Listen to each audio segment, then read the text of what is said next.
Adventures of Sam Spade, Detective. Brought to you by Wild Root Cream Oil Hair Tonic, the non-alcoholic hair tonic that contains lanolin. Wild Root Cream Oil. Again and again, the choice of men who put good grooming first.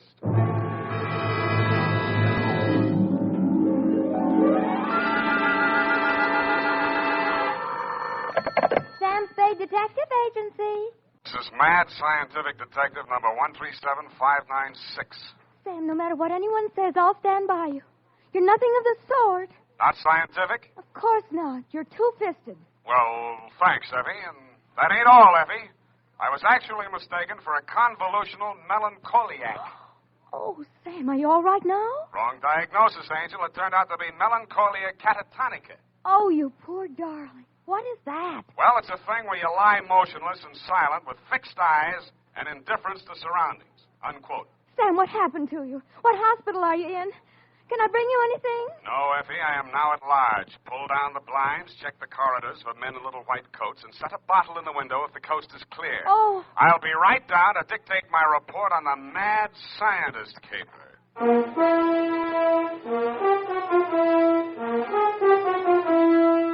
Dashiell Hammett, America's leading detective fiction writer and creator of Sam Spade, the hard-boiled private eye, and William Spear, radio's outstanding producer-director of mystery and crime drama, join their talents to make your hair stand on end with the adventures of Sam Spade.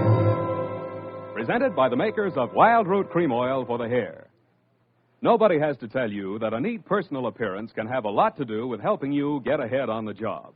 Now, the first step to a good appearance is well-groomed hair. And I mean hair that's groomed with Wild Root Cream Oil. Wild Root Cream Oil always grooms the hair neatly and naturally. It relieves dryness, removes loose dandruff. Yes, men, to look your best at all times, spruce up with Wild Root Cream Oil Hair Tonic. Again and again, the choice of men who put good grooming first. And now, with Howard Duff starring as Spade, Wild Root brings to the air the greatest private detective of them all in the adventures of Sam Spade.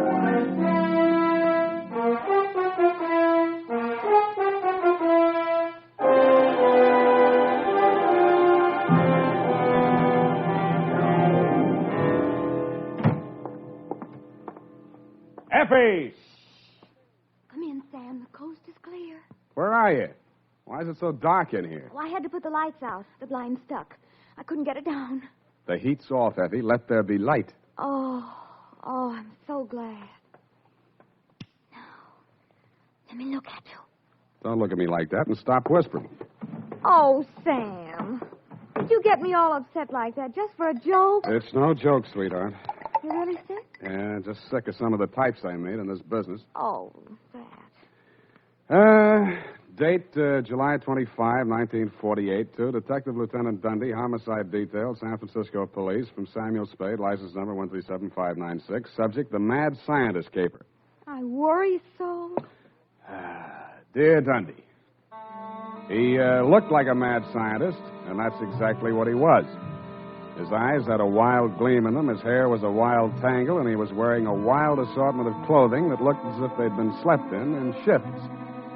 He leaned across the desk at me and said, "They have stolen my secret formula." They had. Gee, that's too bad. Oh, you think I'm crazy? I don't know yet. I just met you. My name is Raymond Fox. Does that mean anything to you? Raymond Fox. Yeah, I think it does, but I don't quite remember what. I invented the helioscope. Helioscope. No, that wasn't it. I also synthesized hydroxylamophotochronaton. That was it. Yes, but unfortunately, production costs were prohibitive. Uh-huh, but you didn't let that discourage you. Oh, no, indeed. You see, after a brief illness, I was back in my laboratory, perfecting my greatest contribution to science, what may prove to be the greatest contribution of science to humanity. I call it penetron. Penetron? That is what they have stolen, the secret formula for penetron. Penetron, huh? Now, what exactly is penetron, Mr. Fox, and who are they? Well, penetron is a plastic with a molecular structure which repels atomic radiation more efficiently than lead, yet weighs less than aluminium. Oh, that. Do you realize the significance of this? Well, And imagine a motor no larger than a cigar box, with a power potential that even I don't believe, but they do. Who's they? Grierson Enterprises. Now, how do I know this? When I applied to the patent office to protect my discovery, I received this letter. Here, go on, read it for yourself. Commissioner of Patents, Washington, D.C. Dear Mr. Fox, your application for patent on formula designated under the trade name Penetron is hereby rejected. You see. Both formula and trade name, together with descriptive material identical to yours, have been registered by Mr. Albert Grierson, Grierson Enterprises, San Francisco. Very truly yours, George Sherman, Acting Deputy Assistant Commissioner. There. You see? Yes. You don't need a detective, Mr. Fox. What you need is a good patent lawyer. Lawyer?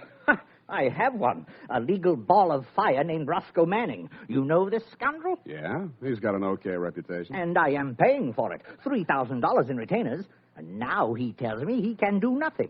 Insufficient evidence, he says. What is this outfit, Grierson Enterprises? Yeah, a snare in a delusion, with rented furniture, unscientific ventilation, and dirty work at the switchboard. Mm-hmm. How did they get hold of your formula? Well, it must have been while I was ill. They came and took it away. Out of your laboratory? Oh, well, what does it matter where? I've got to start someplace. Start with the man. I promise you he's a crook. If he steals from me, he's stolen from others. If we can prove that, then I have a case.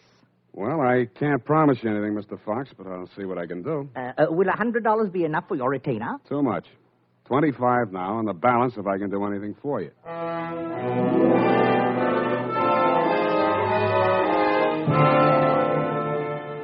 I doubted if I could even earn the 25, but if he wanted to gamble, it was okay with me.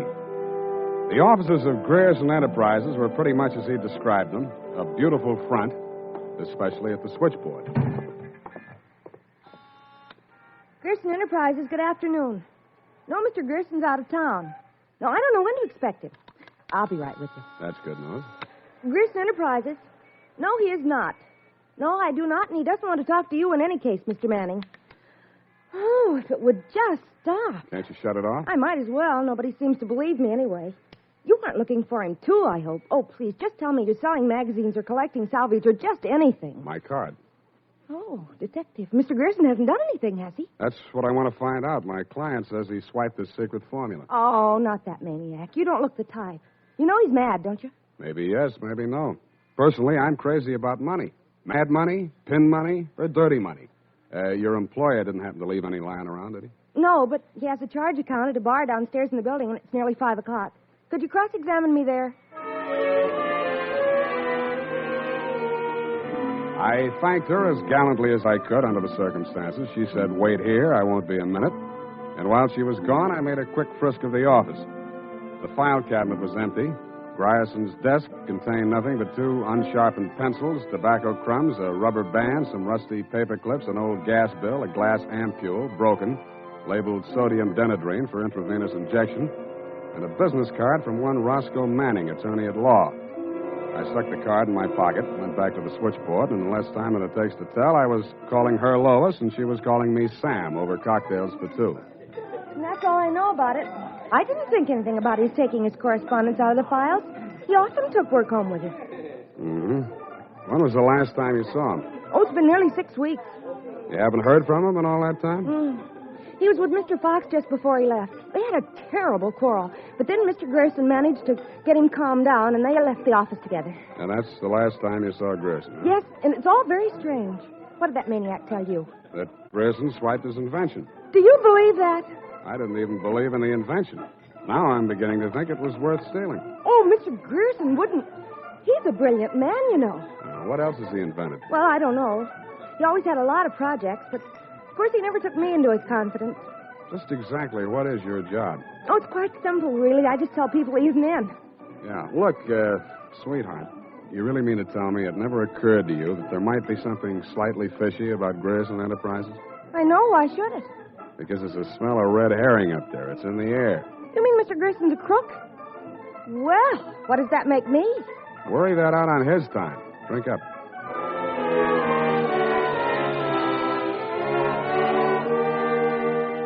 She looked as if she were telling the truth. Though with women, especially blue-eyed women, that doesn't always mean anything. If she had anything more to tell, she obviously wasn't ready yet to tell it. I asked her to come up and listen to my Herb Jeffries records.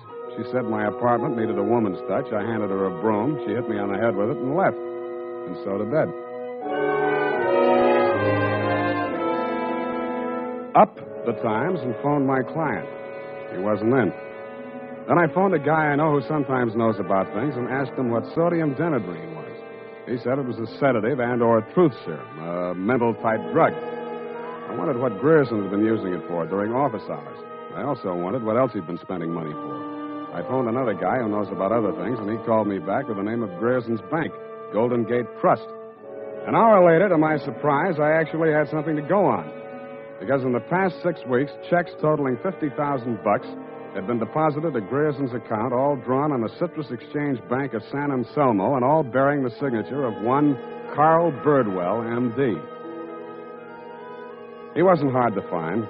It was a big place on the outskirts, and the sign on the gate said Mary F. Hotchkiss Hospital for the Mentally Deranged.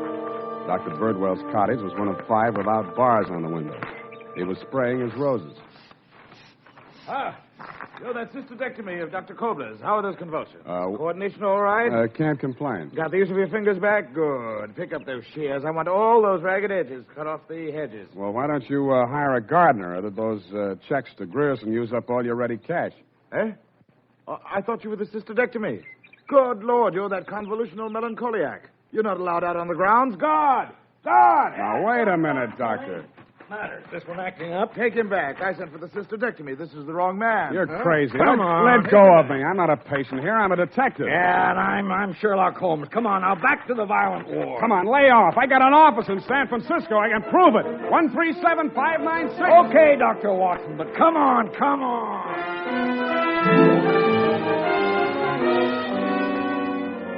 And in more time than it takes to tell, due to the guard's jiu-jitsu, I was disrobed, straitjacketed, and rolled into a wet sheet. A full-fledged inmate of the Mary F. Hotchkiss Hospital for the Mentally Deranged, which is exactly where I belong for having taken Mr. Fox's $25.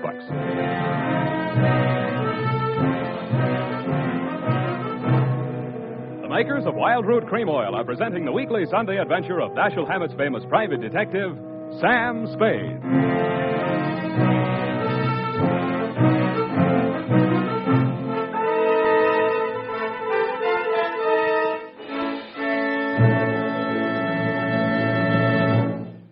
If you want the well-groomed look that helps you get ahead, socially and on the job, listen.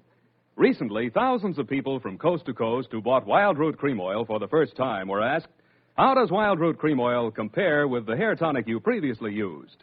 Better than 4 out of 5 who replied said they preferred Wild Root Cream Oil. And no wonder.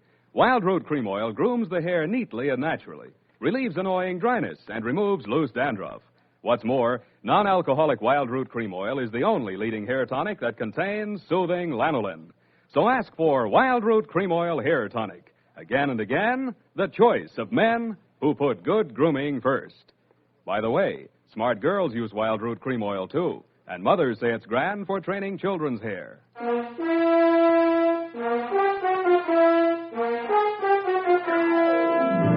And now, back to the Mad Scientist Caper. Tonight's adventure with Sam Spade.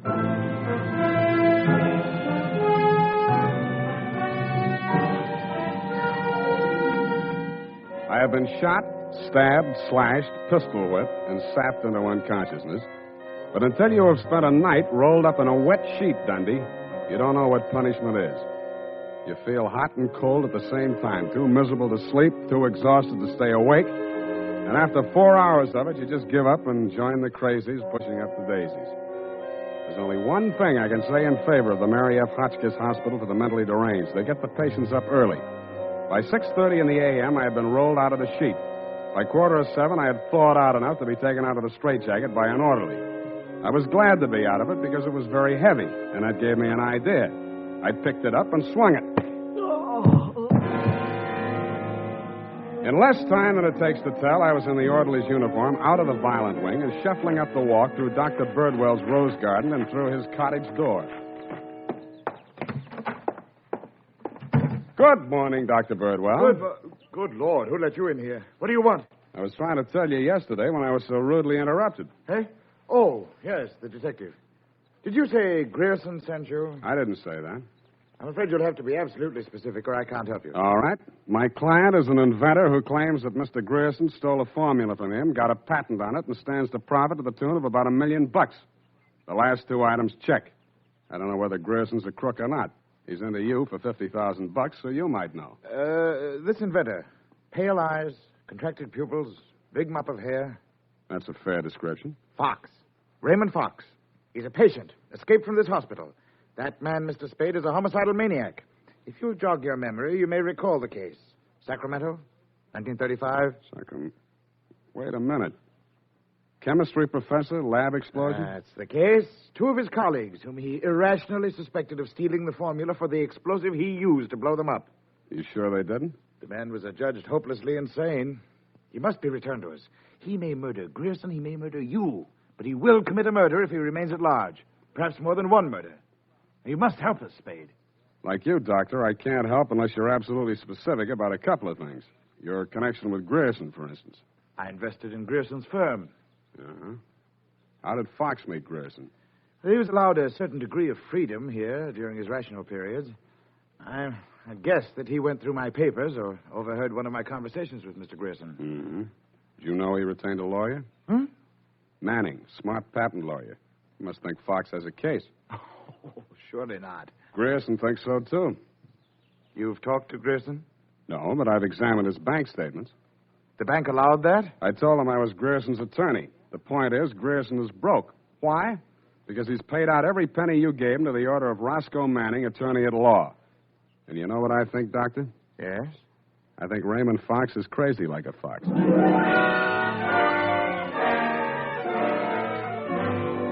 I had the same idea about Dr. Birdwell, but I didn't say so. I didn't feel up to spending another night in a wet sheet. I also didn't feel up to the interview that was awaiting me outside the gates. A limousine, only a little longer than a hearse, was standing at the curb. A round pink head with a gray Homburg on it bobbed out at me from the driver's seat and said, Mr. Spade? Yeah? Roscoe Manning. How'd you do? About $49,975 less than you've done in the caper so far. The law is a lucrative profession, my boy. Get in. I'll drive you back to town. No charge? I'll even give you some free advice, sans retainer. Well, sir, you are an elusive chap. I've had the devil's own time catching up with you. How did you? I won't ask why. I am not without resources. Now, as to our mutual client, Mr. Fox, obviously you've learned a good deal about him. Dr. Birdwell says he's cuckoo, and it's only a toss-up which one of us he's going to blow up first. Just about what you'd expect from a medical man. If you'd listened to as much conflicting medical testimony in court as I have, you'd take them all with a grain of salt. Or should I say soda mint? Or sodium denadrine? That's a mysterious remark. I was just trying it on for size. It didn't fit. Mm-hmm. Well, sir, here is my proposition. As to Fox's sanity, it's of no importance. He has money, and I think he has a case. We can always get a doctor to say he's back in his right mind. Where do I fit into your scheme? You just keep looking for Grierson. And watch that secretary of his. I don't trust her. Anything else? Oh, I almost forgot. Here's $500, and here's your ticket to Chicago. I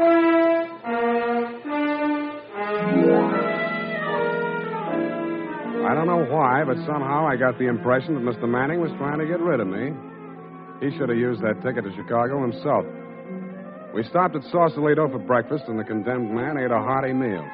We drove the last mile through the Marina District and pulled up in front of his house. Well, sir, have a nice trip. Or take the car, Mr. Spade. I'll pick it up at the depot. Goodbye. It's been charming. Goodbye. He backed across the sidewalk, waving, and I waved back.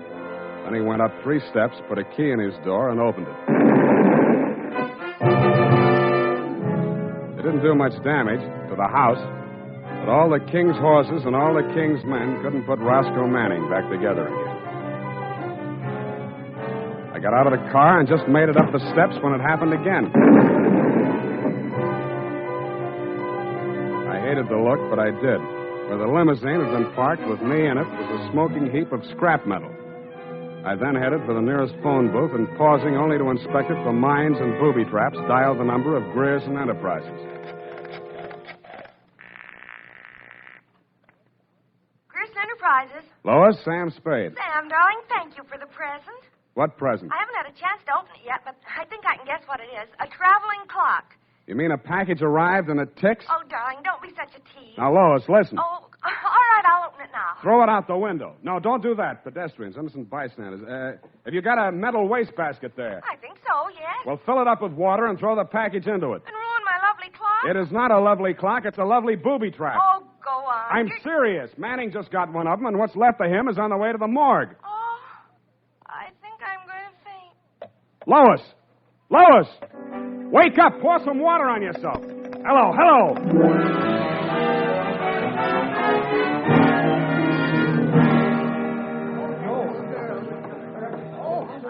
Let me through here. Come on, let me through. Lois. Lois. Oh, you're okay. Glad of that. All right, she's all right now, you people. Come on, get out of here. She's all right. Come on, get up. You're not hurt. What happened? It exploded in the water. At least you had sense enough to do what I told you to. Oh, this was a new dress. Now look at it. It looks fine here.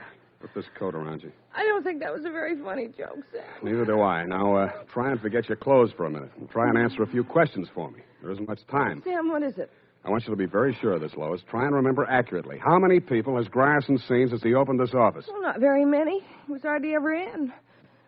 It's strange. Now that I think of it, I can only remember two. Mr. Manning and that mad scientist man, Mr. Fox. Yeah, did you hear any of the conversation between Grierson and Fox? He just screamed at Mr. Grierson about how his invention had been stolen from him. Then it sounded as if they scuffled, and all of a sudden Mr. Fox calmed down. Mm-hmm. When they came out, his eyes looked funny, as if he'd been hypnotized. Yeah. What does Grierson look like? Oh, he must have been quite handsome at one time.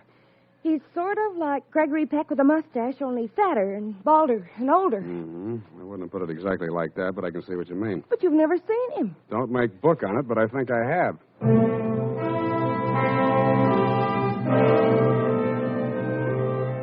I made 3 phone calls.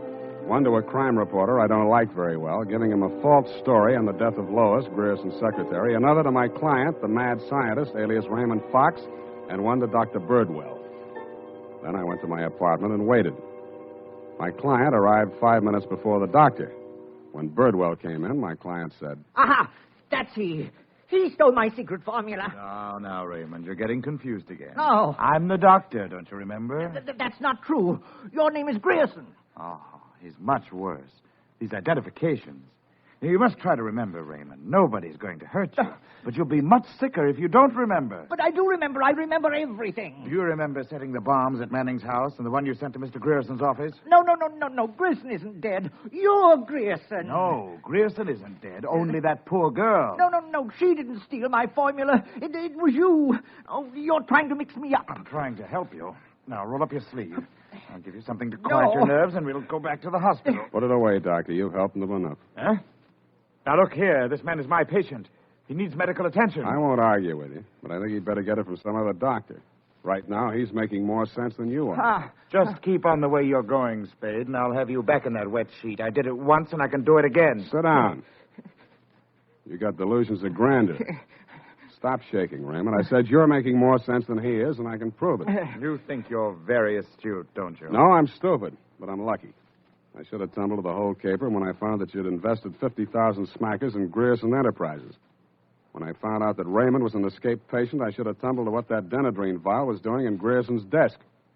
I should have known then that you and Grierson were one and the same person. I told you. When I discovered that you'd paid Manning all that shakedown money, I should have known you were planning to knock him off and everybody else who could identify you. But it didn't work out that way.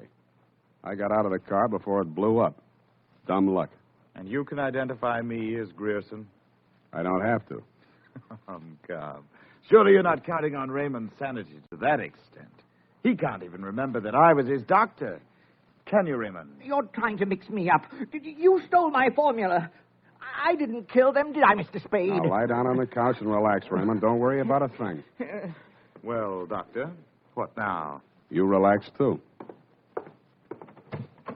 Okay, Lois, come on in. What? Lois! Why, Mr. Grierson, have you been sick? How dare you? How dare you ruin all my plans like this? You stupid girl! Okay, that's enough. Come on, get back there. Get back.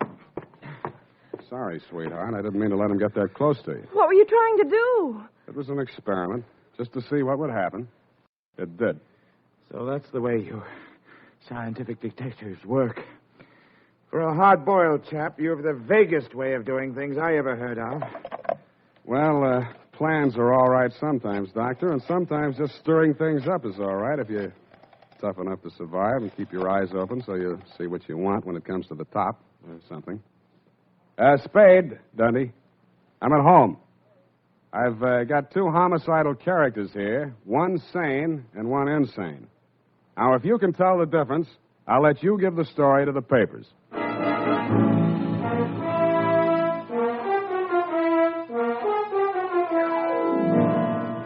And that, Lieutenant D, is the crop. You picked the wrong one. Figures. It's as simple as this. Raymond Fox was the loony, but Birdwell, alias Grierson, conceived and executed the whole scheme, including the explosions. Don't worry about Fox. He's now back at the hospital working on a new secret formula. I don't know what it is, but it might be an anti-truth serum, because that's how Birdwell got the Penetron formula, by using truth serum on the mad scientist to make him talk. Any way you figure it, he's crazy like a fox. His enemies are all dead or on their way, and he's as snug as a rug in a bug house. Period. End of Looney Tune. Well, just imagine. Well, it takes all sorts to make a world, I guess. Well, I guess you never spoke a truer word, Effie, but don't forget a stitch in time saves 9. Don't feel too badly about it, Sam. Better late than never. You took the words right out of the horse's mouth, but it's later than you think, Angel. Type that up, Angel, and while you're at it, see if you can think up a way to teach an old dog new tricks.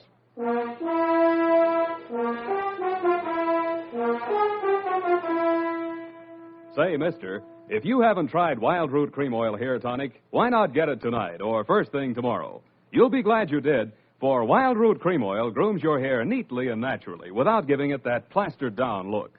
Wild Root Cream Oil also relieves annoying dryness and removes loose, ugly dandruff. Simply step up to your drug or toilet goods counter and ask for Wild Root Cream Oil in the big economy bottle and the handy new tube that's easy to pack when you travel. Also, ask your barber for a professional application of Wild Root Cream Oil Hair Tonic. Again and again, the choice of men who put good grooming first. Well, here it is, Sam. And I've been thinking over what you said. Which? About teaching an old dog new tricks. Mm-hmm. You're only as old as you feel, Sam. Then send in the application for my old age pension. Oh, Sam, I won't let you talk that way now. You're just tired and nervous and run down. Yeah, backaches, stay-up nights, sour racket. You're just feeling sorry for that Mr. Fox. I wouldn't worry about him. As you pointed out, he's safer where he is for all concerned. Mm-hmm. And after all, necessity is the mother of invention. What's that got to do with anything? Well, he's an inventor, isn't he? Oh, that. You see? All's well that ends well. Good night, Sam. Good night, Pollyanna. Pollyanna. Oh, she's a glad girl. Oh, no, Sam, that's Shakespeare, that old... You know best. All ashore that's going ashore. Good night, sweetheart.